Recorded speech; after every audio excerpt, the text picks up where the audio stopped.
பிகில் படத்துல விஜய் ஒரு டயலாக் சொல்லியிருப்பாப்புல. என்ன டயலாக் அப்படின்னா, இந்த டயலாக் நல்லா இருக்கு, நான் எடுத்துக்கவா அப்படிம்பார்.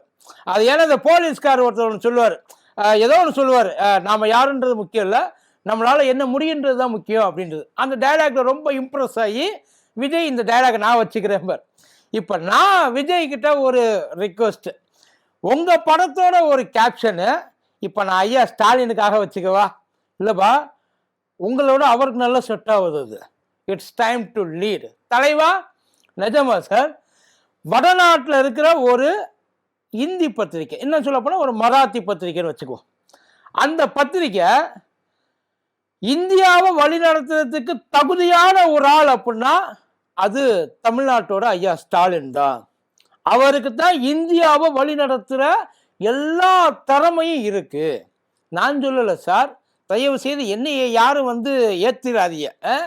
இது அந்த பத்திரிக்கை சொன்னது. அந்த பத்திரிகையோட உரிமையாளர் யார் தெரியுமா? யார் நடத்துறா தெரியுமா? இப்போ நம்ம ஊரில் முரசொலி நடத்துது இல்லையா? முரசொலி நடத்துறாங்கல்ல, அதே மாதிரி அந்த ஊரில் அவங்க அந்த அவ்வளோ பெரிய ஒரு அரசியல் கட்சியோட பத்திரிக்கை அந்த அரசியல் கட்சியோட தலைவரை எழுதலை. அவர் முன்ன நின்று நடத்தினா நல்லா இருக்கும், அவருக்கு தான் எல்லா இதுவும் இருக்கு, அவர் பின்னாடி போனால் எல்லாமே பயங்கர சக்ஸஸ்ஃபுல்லாக ஆக்கி காட்டுவார் அப்படிலாம் ஒன்றும் அவங்க துதிப்பாடலை. அவங்க சொன்னது தமிழ்நாட்டோட ஐயா ஸ்டாலின் இந்தியாவை வழி நடத்தினா நல்லா இருக்கும், வழி நடத்துறதுக்கான அத்தனை திறமையும் தகுதியும் அவர்கிட்ட இருக்கு அப்படின்னு இருக்காங்க. ஏன் அதை இந்த வார்த்தையை அவங்க சொல்லணும்? தமிழ்நாட்டில் இருக்க யாராவது சொல்லியிருந்தா இந்நேரம் தலையில தட்டியிருப்பாங்க. ஏன் தட்டியிருப்பாங்கன்னா, தெரியும்பா இவங்க பூரா இப்படித்தானே திமுகவுக்கு ஊதி ஊதியே பழகிட்டாங்க, அங்கே இருக்கிறவங்க திமுகவுக்கு ஊத வேண்டிய அவசியம் என்ன? இல்லைப்பா, கேட்கணும்ல, ஏன் இந்த வேலையை பார்த்து அவங்களுக்கு ஏன் இந்த வேலை?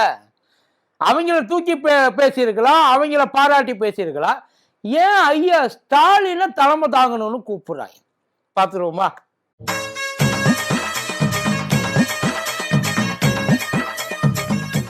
பூஸ்டர் சுகரை கண்ட்ரோல் பண்ணும், உங்க ஆரோக்கியத்தை மீட்டு தரும். சர்க்கரையை கட்டுப்படுத்துறதுக்கான எளிமையான வழிமுறை, இயற்கையான வழிமுறை. அனைத்து மருந்து கடைகளிலும் கிடைக்கும். மதியம் நேயர்களுக்கு வணக்கம். இது மதியம் தர்பார். மகாராஷ்டிராவோட சிவசேனா, உத்தவ் தாக்கரேயோட சிவசேனா இருக்காரு, அவரோட பத்திரிகை தான் சாம்ராட் பத்திரிகை. அந்த பத்திரிகையோட தலையங்கம் நல்லா கேட்டுக்கோங்க, உள்ள இருக்கிற ஓரமா இருக்கிற நியூஸ் எல்லாம் கிடையாது. தலையங்கம், இந்தியாவை வழிநடத்தக்கூடிய ஒரே மனிதர் தமிழ்நாட்டில் இருக்கும் ஐயா ஸ்டாலின். யோசிச்சு பாருங்க, அவங்க ஏன் இதை இப்போ பார்க்குறாங்க? அவங்க ஊர்ல இருக்கிற பிரச்சனையெல்லாம் பத்தாது அவங்களுக்கு இப்போ இங்க இருக்கிற பிரச்சனை வேணுமா? யோசிச்சு பாருங்க, ஏன் இதை சொன்னாங்க? இப்போ ஐயா ஸ்டாலின் இங்க சட்டமன்றத்தில் ஒரு வார்த்தை பேசினார். இப்போ இந்த பட்ஜெட் முடிஞ்சதுக்கு அப்புறம் என்ன சொன்னார்னா, மாநில சுயாட்சியை காப்பாற்ற வேண்டிய கடமை நம்ம கிட்ட இருக்குது. இந்தியா முழுக்க எல்லா மாநிலமும் உள்ளுக்குள்ள வெந்து நொந்து புளிஞ்சிக்கிட்டு கிடக்கு. இதை மீட்டெடுக்க வேண்டிய கட்டாயம் நமக்கு இருக்கு. நம்மளை தவிர வேற யாராலையும் இதை பண்ண முடியாது, நம்ம தான் இதை பண்ணணும் அப்படின்னு அவங்களும் இங்க தமிழ்நாடு சட்டமன்றத்துக்குள்ள பேசினார். ஆனா அங்க என்ன சொல்லியிருக்காங்க, இந்தியா முழுக்க இருக்கிற எல்லா கட்சிகளையும் ஆதரிச்சு போறதுக்கு, அரவணைச்சு போறதுக்கு, அவங்கள வழிநடத்தி போறதுக்கு ஒரே தகுதி அவர்கிட்ட தான் இருக்குது. இப்போ இந்த இந்தியா கூட்டணின்னு ஒன்று உருவாச்சு, அது இந்த மக்களவை தேர்தலில் உருவாச்சுன்னு வைங்களேன். அந்த இந்தியா கூட்டணி ஏன் உருவாச்சு? ஏன்னா ஸ்டேட்டுக்கு ஸ்டேட்டு எல்லா கட்சியும் டிஃப்ரெண்ட் ரூல்ஸ் அண்ட் ரெகுலேஷன்ஸ். அவங்க எல்லா கொள்கையும் ஒரே கொள்கையெல்லாம் கிடையாது. அவங்களுக்குள்ள ஏகப்பட்ட டிஸ்பியூட் எல்லாம் இருக்கு. உள்ளுக்குள்ளேயே அடிச்சுக்க ஒன்றும் இல்லை. மேற்கு வங்கத்துக்கு போனால் அங்கே காங்கிரஸும் மம்தாவும் அடிச்சுக்குவோம். இங்கே கேரளாவுக்கு வந்தோம்னா இங்கே காங்கிரஸும் கம்யூனிஸ்டும் அடிச்சுக்கும். அதே மாதிரி நம்ம இப்போ இந்த பீகார் எலெக்ஷன் வந்துச்சு. இந்த பீகார் எலெக்ஷனில் தேஜஸ்வி யாதவ் என்ன பாவம் பண்ணார்? 2 பேரும் இந்தியா கூட்டணி தான், 2 பேரும் நல்லா தான். இன்னும் சொல்ல போனால் தேஜஸ்வி யாதவுக்கு ஆதரவாக ஐயா ராகுலே இறங்கி பிரச்சாரம்லாம் பண்ணார். அப்படி பிரச்சாரம் பண்ணுறப்ப அங்கேயே 6 தொகுதி தேஜஸ்வி யாதவை எதிர்த்து காங்கிரஸ் நிப்பாட்டுச்சு. அவங்களுக்குள்ளேயே அரவிந்த் கெஜ்ரிவால் டெல்லியில் சொல்லவே வேண்டாம். இங்க எல்லா இடத்துலையும் கிட்டத்தட்ட அப்படித்தான் இருக்குது. ஏன்னா ஒவ்வொரு இடத்துக்கும் அவங்களோட அந்த இடத்துக்கு ஏத்தாப்புல அவங்க கொள்கை மாறும், கூட்டணியும் மாறும். அப்படி இருக்கிறப்ப இந்த இந்தியா கூட்டணி செட்டே ஆகாது. இந்தியா கூட்டணி ஒரு தேர்தலை சந்திச்சதுக்கு அப்புறம் இருக்காது அப்படின்னு எல்லாரும் விமர்சிச்சாங்க. ஆனா இன்னைய வரைக்கும் எப்படியோ இந்தியா கூட்டணி இது வரைக்கும் இழுத்து பிடிச்சிக்கிட்டு இருக்கு. ஒன்றும் அப்படியே கட்டி புட்டி அப்படியே புரண்டு பாசத்தை பொழிஞ்சு அப்படிலாம் கிடையாது. இருக்கிறான் அவ்வளவுதான் அப்படின்ற ஒரு லெவல்ல தான் இந்தியா கூட்டணி ஆல் ஓவர் இந்தியா இருக்குது. இதை ஒத்துக்க மனசு இல்லைன்னாலும் வேற வழி இல்லை. ஏன்னா நம்ம அடிச்சுக்கிறது தான் இந்தியாவே பார்க்குது. அப்புறம் அடிச்சுக்கிட்டு ரத்தம் ஒழுக ஒழுக நாங்களாம் ரொம்ப ஒப்பளவா இருக்கோம் அப்படின்னீங்கன்னா எவன் நம்புவேன்? எவனும் நம்ப மாட்டேன். ரியாலிட்டி இதுதான். இப்போ இந்த இந்தியா கூட்டணிய ஏன் எல்லாரும் ஒன்னா இருந்தாங்க அப்படின்ற ஒரே ஒரு காரணம், அவங்களுக்கெல்லாம் இருந்த ஒரே எய்ம் பாஜக. இந்த பாஜகன்ற ஒரு ஆளை எதிர்க்கிறதுக்கு நாம ஒண்ணு கூடி நிக்கணும். ஏன்னா அது உண்மையிலேயே ஒரு பெரிய சக்தியா இந்தியா முழுக்க வளர்ந்துருச்சு. விஷப்பூச்சி. அந்த விஷ செடிய எப்படியாச்சும் நம்ம கலந்து எடுக்கணும். அதுக்கு நாமெல்லாம் ஒன்று சேரணும். அந்த ஒரு பாயிண்ட்ல தான் அத்தனை பேர் வந்து ஒட்டிக்கிட்டு இருக்காங்க. வேற எந்த விதமான கொள்கை இதுவோ அந்த இது அவங்களுக்கு உள்ள அந்த அந்த நட்புறவு அந்த மாதிரி ஒண்ணுமே கிடையாது. அரசியலை பொறுத்த வரைக்கும் அத்தனை பேர் எதிரி தான். அதுல அவங்க ரொம்ப தெளிவா இருக்கிறாங்க.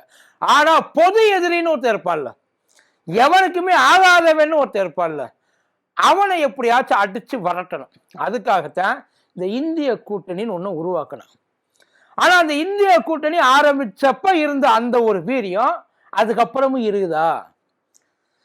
இப்போ இந்த சிவசேனா அந்த பத்திரிகை இருக்குல்ல, அந்த சாம்ராட் பத்திரிகை இருக்குல்ல, அந்த பத்திரிகை நியாயமா என்ன பேசியிருக்கணும்? இந்தியா கூட்டணியை வழி நடத்த வேண்டிய பொறுப்பை நாங்க ராகுல் காந்தி கிட்ட, ஏன்னா அதுதான் தேசிய கட்சி, ஆல் ஓவர் இந்தியா பூரா இருக்கிற கட்சி. பாஜகவுக்கு இணையான இன்னொரு கட்சி அப்படின்னா அது காங்கிரஸ். அந்த காங்கிரஸ்ல இருக்கக்கூடிய தலைவர் அந்த ஐகான் வேற யாரும் கிடையாது, ஐயா ராகுல் காந்தி. இல்லையா பிரியங்கா காந்தியை கூட சொல்லலாம், ஏன் மாணிக்கம் தாகூர் அண்ணனை கூட சொல்லலாம். ஏன்னா இப்ப அவருமே வந்து ஒரு அகில இந்திய காங்கிரஸ் பெரிய ஒரு போராட்டக்காரர் தானே, இல்லையா? அப்படி இருக்கிறப்ப அவங்களெல்லாம் சொல்லாம ஏன் இங்க சொன்னார்? ஐயா ஸ்டாலினை ஏன் சொன்னார்? தமிழ்நாட்டை நோக்கி அவங்க ஏன் திரும்பணும்? கேள்வியெல்லாம் இருக்குல்ல சார். இப்போ ஆல் ஓவர் இந்தியா நீங்க ஏத்துக்கிட்டீங்கன்னு வைங்கல, எல்லா இடத்துலையும் காங்கிரஸ். பிரச்சனையே அங்க இருக்கிற லோக்கல் காங்கிரஸ் தான். உண்மையில் அங்க இருக்கிற லோக்கல் காங்கிரஸ் தான் இருக்கிறதுலே பிரச்சனை.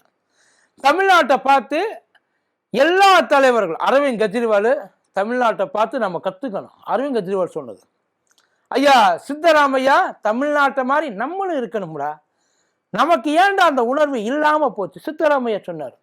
ஐயா சந்திரபாபு நாயுடு மொழி உணர்வுனா அது தமிழ்நாடு தான்.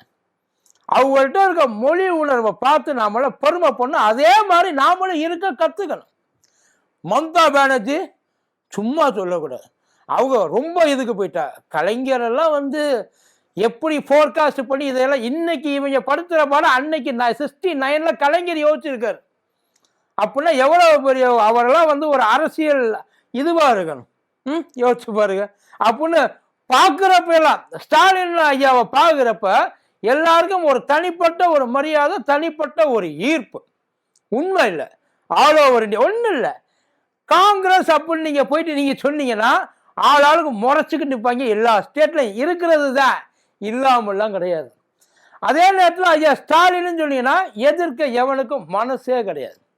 ஏன்னா அவர் இங்கனுக்குள்ள எல்லா ஸ்டேட்லையும் பாருங்க, ஒவ்வொரு ஸ்டேட்லையும் அங்கனுக்குள்ள இருக்கிற இந்தியா கூட்டணி ஒண்ணுக்கு ஒண்ணு அடிச்சுக்கிட்டு கிடக்கு. உண்மை அதிகார அந்த பகிர்வு இந்த இங்கே நம்ம ஆள் இருக்காருல்ல ஐயா தாகூர், அவரை மாதிரி ஒவ்வொரு ஸ்டேட்லையும் ஒவ்வொரு, இப்ப கேரளா வச்சுருவோம் சசி தரூர் ஐயா இருக்காரு, அவர் பேசாத பேச்சா, நம்ம பிரவீன் சக்கரவர்த்தி பேசாத பேச்சா, அவங்க அந்த மாதிரி ஆட்கள் எல்லா இடத்துலையும் காங்கிரஸ்குள்ள இருக்கிறாங்க. இருந்தாலும் தமிழ்நாட்டை மாதிரி இங்க இடதுசாரி இருக்கா, கம்யூனிஸ்ட் இருக்கா, இன்னும் வேற இன்னும் என்னென்ன கட்சிகள் இருக்கும், எல்லா வலதுசாரியை தவிர மற்ற எல்லா கட்சிகளும் தமிழ்நாட்டில் ஒன்னா ஒரே இடத்துல இணைஞ்சிருக்கு.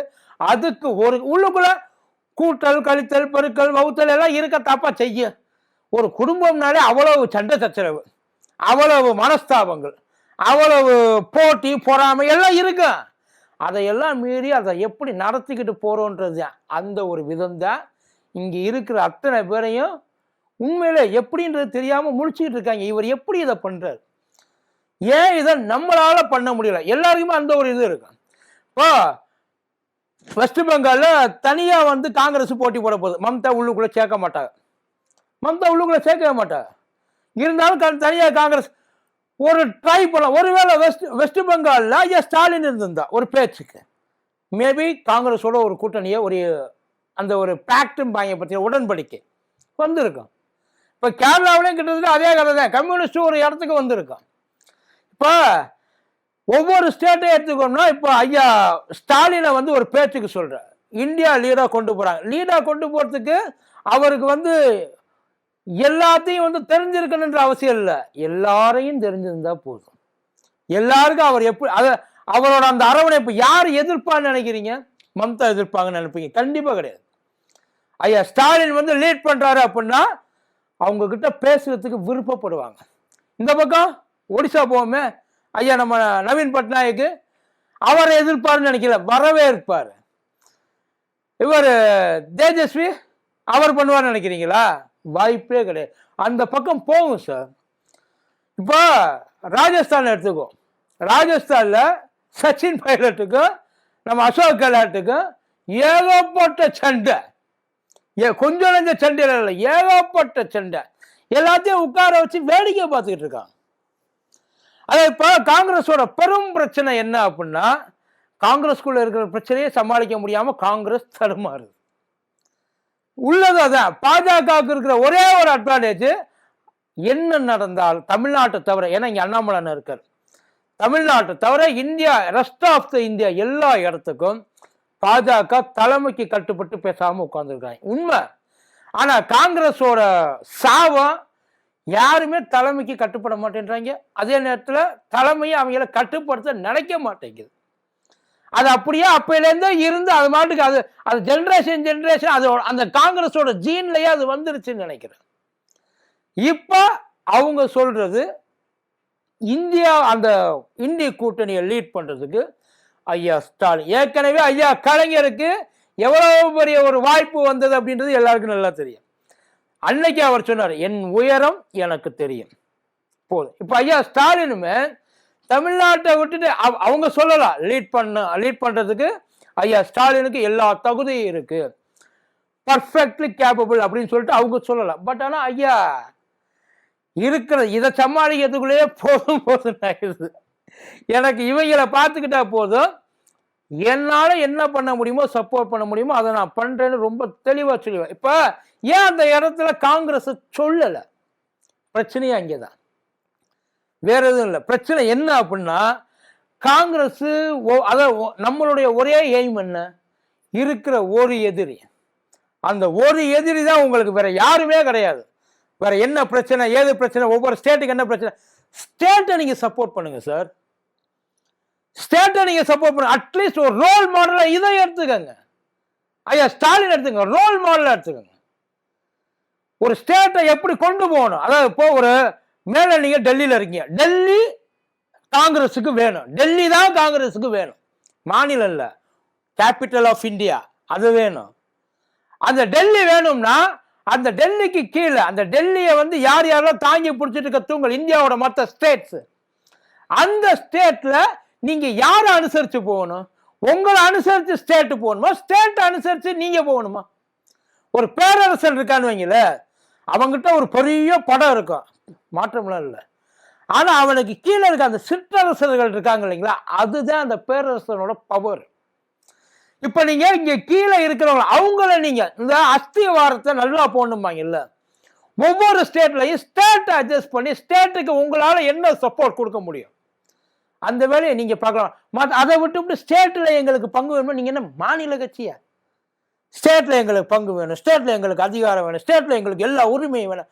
உங்களுக்கு நாட்டோட உரிமையை தர்றதுக்கு தயாரா இருக்கிறாங்க சரிங்க, அது ஏன் உங்க தலைக்கு ஏற மாட்டேங்குது அப்படின்றது தான் தெரியல. அந்த ஸ்டேட்டை நீங்க விட்டு தள்ளுங்க. ஸ்டேட்ல அந்த பாஜகவுக்கு எதிராக எந்த அளவுக்கு நீங்க ஸ்ட்ராங் பண்ண முடியும், உங்க சப்போர்ட் அவங்களுக்கு தேவை சார். ஸ்டேட்ல இருக்க ஒவ்வொருத்தவங்களுக்கும் அந்த நேஷனல் பார்ட்டி இருக்கு இல்லையா, அதோட சப்போர்ட் அவசியம் தேவை, வேணும். அது வேணும்னு நினைக்கிறதுனால தான் உங்களை வச்சிருக்காங்க இத்தனை நாள். ஆனா நீங்க ஏன் அதெல்லாம் கண்டுக்க மாட்டேன்றீங்க? இதையெல்லாம் நீங்க ஸ்டேட்டை எல்லாம் நீங்க எந்த அளவுக்கு சேஃப்டி பண்ணி சும்மா ஜிம்முன்னு வச்சிருக்கீங்களோ அந்த அளவுக்கு உங்களுக்கு சென்ட்ரல்ல பவர் ஜாஸ்தியா இருக்கு. ஆட்டோமேட்டிக்கா அத்தனை பேரையும் அடிச்சு விரட்டி விடலாம். எட்டி கூட பார்க்க முடியாது பாஜக. நீங்க இந்த வேலையை பார்த்து அவங்க வேலையை பாஜகவோட பெரிய பவர் என்ன நினைக்கிறீங்க? அவங்களுக்கு இருக்கிற ஒரு அட்வான்டேஜ் என்ன நினைக்கிறீங்க? டெல்லியில அவங்க ஆட்சியில் இருக்காங்க, கிடையவே கிடையாது. ஒவ்வொரு இடத்துலையும் ஒவ்வொரு ஸ்டேட்லையும் எவ்வளவு தூரம் அவங்க அந்த விதையை ஸ்ப்ரெட் பண்ண முடியுமோ ரூட்டை பயங்கரமா போட்டு வச்சிருக்காங்க. மேல லைட்டா சலசலப்பு இருக்கலாம், கீழே சலசலப்பே கிடையாது. கீழே ரொம்ப ஸ்ட்ராங்கா இருக்கிறாங்க. காங்கிரஸோட பிரச்சனை மேல ஸ்ட்ராங்கா இருக்க மாதிரி காமிக்குது, வேறு ரொம்ப ஆடி போய் கிடக்குது. இஷ்டத்துக்கு அது தனித்தனியா முளைச்சு வருது. பிரச்சனை அங்கேதான். இது எல்லாத்தையும் ஒரு ஸ்டேட்டுக்குள்ள உட்கார்ந்து ஒரு பாலிடிக்ஸை எப்படி பண்ணும், கட்சியை எப்படி அரவணைக்கணும், உண்மையிலே ஸ்டேட்டை எப்படி ஸ்டடி பண்ணணும், உள்ளுக்குள்ள கூட்டணியை எப்படி கைக்குள்ள வச்சுக்கணும், அரவணைச்சு போறது, எந்த இடத்துல அவங்களுக்கு தேவையானதை செஞ்சு கொடுக்கறது, இது அத்தனையும் இங்கேருந்து இதெல்லாம் தான் இந்த வார்த்தையை அவங்கள பேச வச்சிருக்கு. மேபி அவங்க அவர் மேல உள்ள ஒரு மரியாதையினால, அவர் மேல உள்ள ஒரு பெரிய ஒரு மதிப்புனால இப்படி பண்ணியிருக்கலாம். நீங்க என்ன நினைக்கிறீங்க? ஒருவேளை இப்படி ஒரு வாய்ப்பு அவருக்கு வருது, ஐயா ஸ்டாலினுக்கு இப்படி ஒரு வாய்ப்பு வருது, அவர் என்ன பண்ணணும்னு நீங்க நினைக்கிறீங்க? சொல்லுங்க. நன்றி.